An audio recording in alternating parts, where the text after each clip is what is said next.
Halo Mam Endet semuanya, ketemu lagi dengan saya Dr. Mariska Senjaya di channel Dr. Senjaya.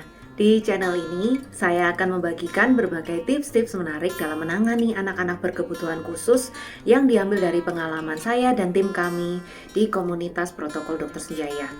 Buat Mam Endet yang masih baru bergabung di channel ini, jangan lupa untuk nyalakan tombol subscribe dan nyalakan loncengnya supaya tidak ketinggalan video-video menarik selanjutnya.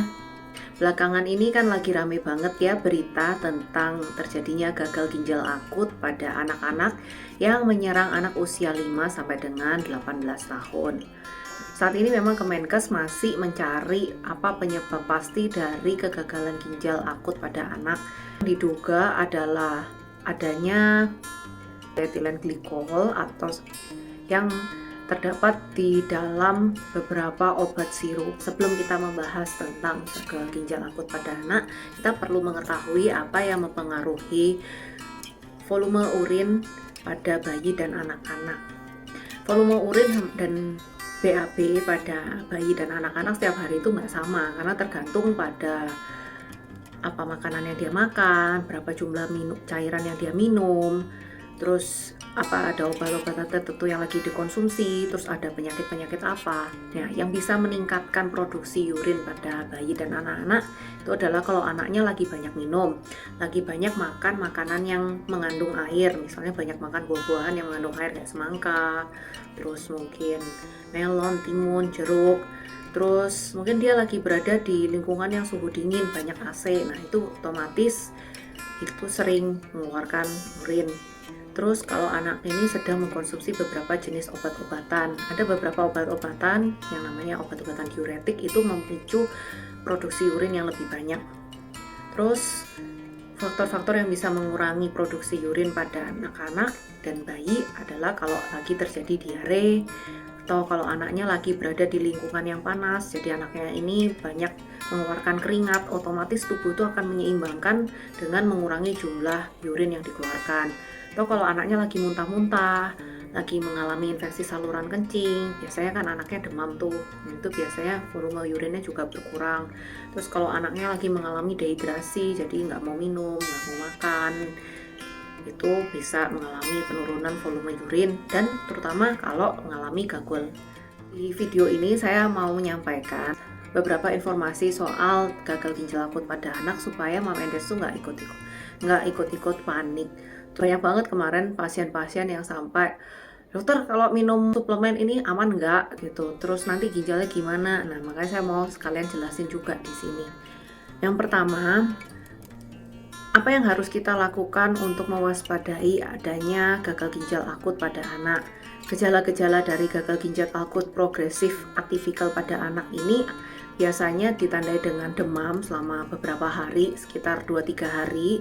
Lalu ada beberapa anak yang dilaporkan mengalami mual, muntah, gangguan pencernaan seperti diare, terus ada sesak nafas, juga kemudian urinnya itu berubah warna jadi pekat atau kecoklat-kecoklatan seperti teh. Kenapa kok bisa warnanya jadi kecoklat-coklatan? Karena di dalam urin itu ada mengandung beberapa sel darah akibat kerusakan nefron yang ada di dalam ginjal gitu. Nah, terus bahkan di kasus-kasus yang berat itu anak bisa tidak mengeluarkan kencing selama 6-8 jam. Gagal ginjal akut itu tidak hanya disebabkan oleh obat, tetapi juga bisa disebabkan oleh adanya infeksi virus, terus juga adanya proses inflamasi di dalam ginjal, juga kondisi dehidrasi atau kekurangan cairan. Oleh sebab itu, kita perlu memperhatikan kecukupan cairan pada anak-anak, terutama anak-anak yang lagi sakit. Karena kalau anak itu lagi sakit, apalagi demam atau muntah-muntah, diare, mereka ini sangat rentan jatuh ke dalam kondisi kekurangan cairan atau dehidrasi. Nah, caranya kita untuk mengetahui apakah anak-anak kita ini sudah cukup kebutuhan cairannya adalah dengan memperhatikan produksi urinnya atau produksi air kencingnya. Jadi produksi urin yang normal untuk anak-anak dan bayi itu adalah 1 ml per kilogram berat badan per jam. Jadi untuk anak yang berusia 1 tahun dengan berat kira-kira 10 kilo itu sehari itu harusnya menghasilkan urin sebanyak 240 ml. Dapat dari mana dok ini perhitungannya? Ya jadi kan 1 jamnya dia menghasilkan urin sebanyak 10 ml, ya tinggal dikalikan 24 jam aja dalam 1 hari, jadi 240 ml. Nah, cara kita mengetahui anaknya ini menghasilkan 240 ml air atau enggak adalah dengan cara kalau anaknya ini masih pakai diapers atau popok bayi, jadi mom and dad bisa menimbang berat diapers yang masih kering, yang masih kosong, lalu menimbang berat diapers yang sudah basah. Diutamakan sih kalau yang masih nggak ada pupuknya gitu, karena kalau ada pupnya atau ada BAB-nya itu bisa berubah lagi, hitungannya lebih sulit. Memang kayaknya agak jijik ya, tapi ini penting sih Mom and Dad, terutama kalau anak-anak lagi sakit, terus minumnya kurang, apalagi kalau lagi demam, kita tuh perlu memperhatikan jumlah kecukupan cairan anak supaya jangan sampai anak ini bisa jatuh ke dalam kondisi gagal ginjal akut. Jadi biasanya ini cara yang kita lakukan waktu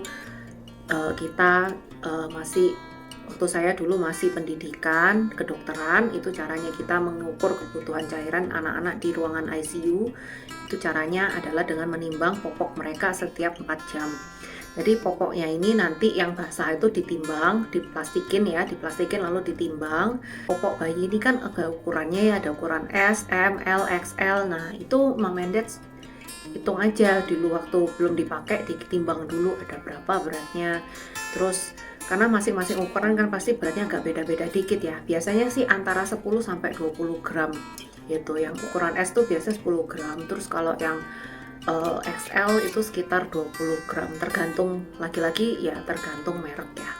Terus nanti tinggal dikurangin aja berat popok yang sudah terpakai, yang kotor itu dikurangi dengan berat popok waktu masih bersih. Itu dapatnya berapa? Nah, berapa gram itu sama dengan berapa mililiternya, karena kan air kencing atau urin itu massa jenisnya, berat jenisnya itu sama dengan air, yaitu 1 gram per mililiter gitu. Nah, kalau misalnya anak-anak ini ternyata produksi urinnya nggak sampai dengan jumlah seharusnya nih, Mom and Dad harus mewaspadai nih. Berarti bisa jadi anak ini mulai mengalami kondisi yang namanya kekurangan cairan.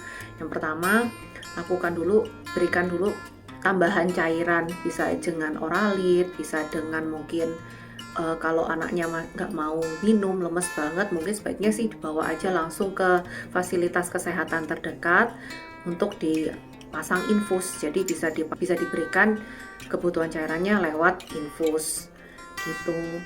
Nah, kalau misalnya anaknya masih bisa minum ya dikasih minum. Kalau memang urinnya sudah mulai berubah warnanya jadi pekat banget atau bahkan berubah jadi kecoklatan seperti teh, ini artinya anaknya ini udah mulai mengalami kerusakan ginjal akut. Segera bawa ke rumah sakit supaya anaknya ini bisa diperiksa darahnya, terus juga dipasang infus dan diberikan tata laksana yang lebih sesuai gitu. Karena kebutuhan cairannya pada anak-anak yang sudah mengalami kondisi gagal ginjal akut ini harus dipantau benar-benar secara ketat. Beberapa kasus anak-anak dengan gagal ginjal akut ini memerlukan tindakan cuci darah. Pada jurnal-jurnal dan penelitian-penelitian yang saya baca, sebagian besar anak-anak yang mengalami gagal ginjal akut ini bisa pemulihan hampir mendekati normal, jadi nggak perlu khawatir. Jadi kondisi ini masih bisa reversible. Apa yang bisa dilakukan orang tua untuk mencegah terjadinya gagal ginjal akut ini pada anak-anak? Terutama kalau anaknya lagi sakit, pastikan jumlah kebutuhan cairan anaknya ini tetap cukup. Apalagi kalau anaknya lagi demam. Ingat ya Mom and Dad, kalau anaknya ini lagi demam, setiap peningkatan suhu tubuh sebanyak 1 derajat, itu artinya kebutuhan cairan anak ini harus ditambah sekitar 12,5%. Cara ngitung kebutuhan cairannya gimana nih? Rata-rata kalau beratnya anak itu sekitar kurang dari 10 kg, kebutuhan cairannya dia setiap hari dalam keadaan normal itu adalah sekitar 100 ml per kilogram berat badan per hari. Jadi kalau misalnya anaknya beratnya katakanlah 8 kilo, 8 kilo itu berarti memerlukan sekitar 8 dikali 100 ml kilo itu per hari, jadi 800 ml cairan per hari yang bisa didapatkan dari ASI, dari minum air putih, dari makanan-makanan sehari-hari itu. Dan kalau beratnya antara 10 sampai 20 kg itu adalah 1000 ml ditambah berat badan dikurangi 10 dikali dengan 50 ml. Nah, itu totalnya berapa? Misalnya 1000 ml ditambah misalnya beratnya 15 ya. Jadi 15 kurangi 10 kan 5 kali 50 ml itu 250. Jadi kebutuhan cairan dia adalah 1250 ml per hari. Nah, untuk anak yang beratnya lebih dari 20 kilo, itu kebutuhan cairannya cara menghitungnya gini, 1500 ml ditambah dengan berat badan dikurangi 20 dikali 25 ml. Jadi misalnya katakanlah berat badan dia adalah 25 kg. Jadi 1500 ditambah 25 kurang 20 itu kan 5 kali 25 berarti sekitar 125 ml. Jadi 1500 ditambah 125 ml sama dengan 1625 ml per hari. Itulah kebutuhan cairan anak pada kondisi normal. Tapi kalau kondisinya dia lagi demam, setiap peningkatan suhu tubuh anak sebanyak 1 derajat itu harus ditambah 12, jadi waktu kita demam, tubuh kita itu memerlukan cairan yang lebih banyak untuk membantu meregulasi suhu tubuh kita agar cepat kembali ke normal gitu. Dan biasanya pada anak yang demam itu juga harus dipantau berapa banyak urin yang dihasilkan, karena biasanya kalau urinnya semakin banyak yang diproduksi itu panasnya cepat turun.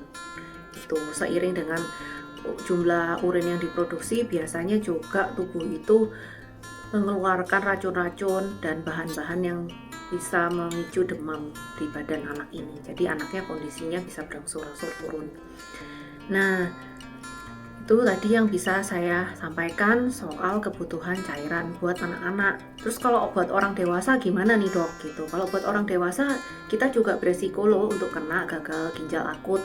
Misalnya pada kondisi lagi dehidrasi, itu lagi nggak mau makan, minum atau muntah-muntah, diare, keringat berlebihan.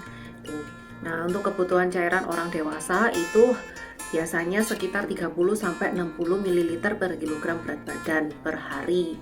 Jadi kalau untuk berat badan sekitar 50 kg, itu orang dewasa yang berat badannya 50 kg itu membutuhkan jumlah cairan sebanyak 1,5 liter sampai dengan 3 liter per hari. Itu dia. Jadi cara menghitungnya adalah kalau untuk orang dewasa dengan berat badan sekitar 50 kg, artinya membutuhkan cairan sebanyak 1,5 liter sampai dengan 3 liter per hari, tergantung aktivitas fisik, suhu lingkungan tempat dia berada, dan kondisi kesehatan yang dia miliki. Disarankan oleh Kemenkes untuk para orang tua untuk mengantisipasi gagal ginjal akut pada anak ini. Yang pertama adalah jangan sembarangan memberikan obat bebas kepada anak, apapun itu jenis obatnya. Bisa itu kan selama ini yang masuk berita adalah obat-obatan paracetamol sirup atau obat-obatan batuk flu. Tapi sebaiknya untuk amannya itu jangan memberikan obat-obatan yang berjenis sirup. Nah, kalau misalnya Ananda Bapak Ibu memang Ananda Mom and Dad memang sedang dalam pengobatan yang menggunakan obat-obat sirup, misalnya obat kejang, obat epilepsi tertentu, sebaiknya konsultasikan ke dokter anak yang merawat apakah perlu dilakukan penyesuaian dosis atau diganti obat kejangnya jadi obat yang bentuknya racikan. Nah, ini sering banget banyak orang tua yang komplain ke saya, dok, anak saya tuh masih susah untuk minum obat, jadi kalau untuk racikan mana mau dia minum. Sekarang ya kondisinya daripada ginjalnya rusak, ya sebaiknya ya kalau memang sangat terpaksa gitu ya sementara minum pakai obat buyar dulu gitu. Yang bisa lah kita akali mungkin untuk membuat anaknya mau minum, mungkin kita campur dengan sedikit madu atau dikasih dengan air gula gitu. Tapi kalau di komunitas kami, untungnya kami tuh dari dulu kami tuh nggak pernah mau pakai banyak obat-obatan.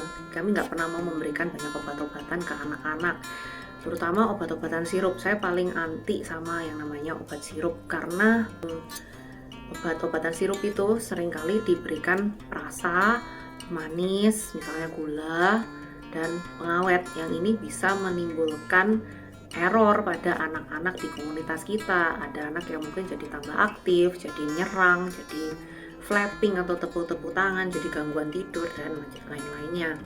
Jadi biasanya kalau pasien-pasien di komunitas kami tanya ke saya, boleh pakai obat sirup apa nih? Biasanya nggak saya berikan gitu.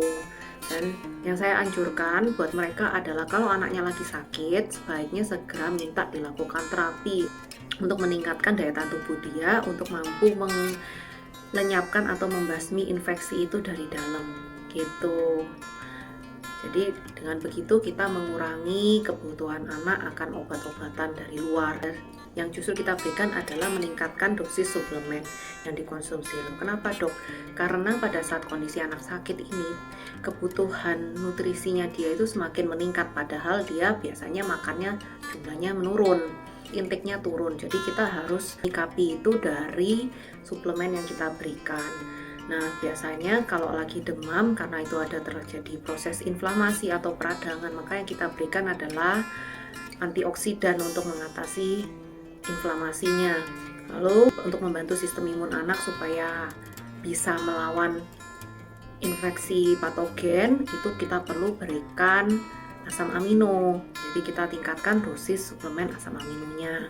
Lalu juga terutama untuk kasus-kasus penyakit di pencernaan, kita juga berikan probiotik yang membantu supaya mikroflora di dalam pencernaan anak ini bisa melawan infeksi patogen yang masuk dari luar, membantu supaya infeksi pencernaannya ini bisa cepat berhenti.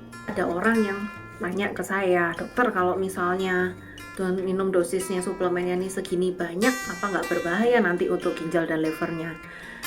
Nah, ini sebenarnya ya Mam Enders, ini pertanyaan yang sudah pernah dijawab di video-video saya dan video-video Dr. Ali.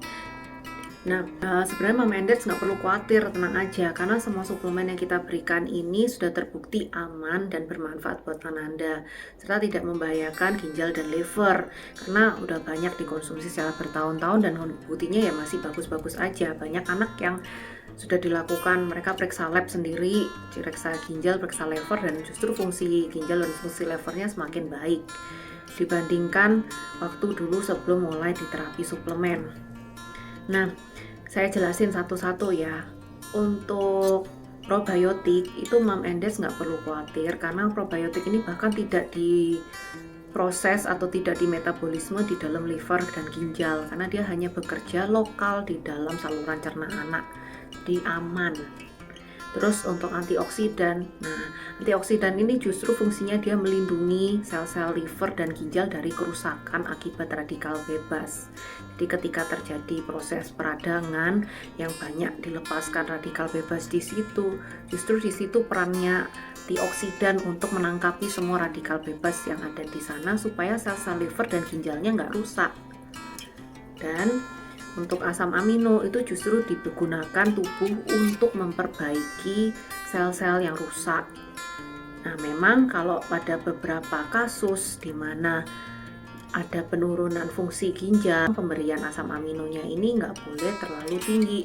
Tapi tenang aja Mam Enders, setiap dosis suplemen yang kita berikan itu sudah disesuaikan dengan kebutuhan dan kondisi setiap anak. Jadi selama penggunaan suplemennya itu tepat dosis, tepat cara pemberian, itu semuanya aman. Dokter, anak saya tuh lagi sakit, lagi demam, udah dapat obat dari dokter langganannya, terus suplemennya perlu saya stop dulu nggak selama lagi sakit? Nah, justru suplemennya jangan di stop ya Mam Enders ya. Kenapa? Karena justru tubuhnya anak itu sangat memerlukan bantuan nutrisi dari suplemen yang diberikan dan membantu supaya tubuhnya lebih cepat pulih bagi sakit yang sedang dialami. Terus kalau obatnya kan banyak banget ya dok ya, bingung ngasihnya, apalagi anaknya tuh nggak bisa minum obat gitu. Ya kalau begitu caranya adalah dengan dibagi. Jadi perlu penyesuaian cara pemberian, misalnya berikan jeda, berikan dulu obat yang untuk sakitnya ini, obat dari dokter langganannya ini, baru mungkin jeda sekitar setengah jam atau 1 jam kemudian baru diberikan suplemen. Terus bisa juga melihat kondisi, kalau misalnya anaknya ini memang lagi muntah-muntah mungkin jangan langsung diberikan semua-semuanya. Misalnya kalau Mam Endes biasanya langsung gabungin semua, supaya praktis gitu, misalnya langsung gabungin semua suplemennya, probiotik dicampur asam amino, campur antioksidan, campur vitamin D, semua dijadikan satu. Mungkin kalau anaknya lagi perutnya kurang enak, itu akan rasanya nggak nyaman. Jadi berikan dulu yang fokusnya itu untuk masalah yang dialami. Misalnya kalau lagi mual muntah ya, fokus untuk naikin probiotiknya dulu gitu. Nanti kalau udah berhasil berkurang muntahnya, baru diberikan suplemen yang lainnya gitu, nyusul jadinya. Jadi jangan terlalu agresif, supaya praktis, supaya gampang, langsung digabung semuanya gitu. Tapi ini kembali lagi lihat ke kondisinya anak. Ada anak yang memang digabung pun nggak apa-apa. Kenapa kok saya sarankan untuk diberikan jeda jadi antara obat dokter dengan suplemen? Itu nomor satu adalah untuk mengurangi resiko terjadinya interaksi obat, entah itu suplemen, entah itu obat. Itu bisa menurunkan efektivitas salah satunya gitu. Jadi kasih jeda dulu 30 menit sampai dengan 2 jam untuk buat salah satunya tuh bekerja dulu, bisa diserap sama tubuh. Terus nomor 2, supaya mencegah anak nggak muntah karena terlalu banyak yang diberikan dalam waktu singkat. Jadi dicicil-cicil dulu berikannya gitu. Dan kalau misalnya muntah ya coba diulang lagi gitu, karena mungkin obatnya nggak tertelan, nggak masuk secara sempurna. Itu saja mungkin yang bisa saya sampaikan di video kali ini. Ada pertanyaan, tulis ya Mam Endes di kolom komentar, akan saya baca dan nanti saya jawab. Tuh, jangan panik lagi dan jangan khawatir lagi ya Mam Endes. Semoga kita semua sehat selalu dan sampai jumpa di video selanjutnya.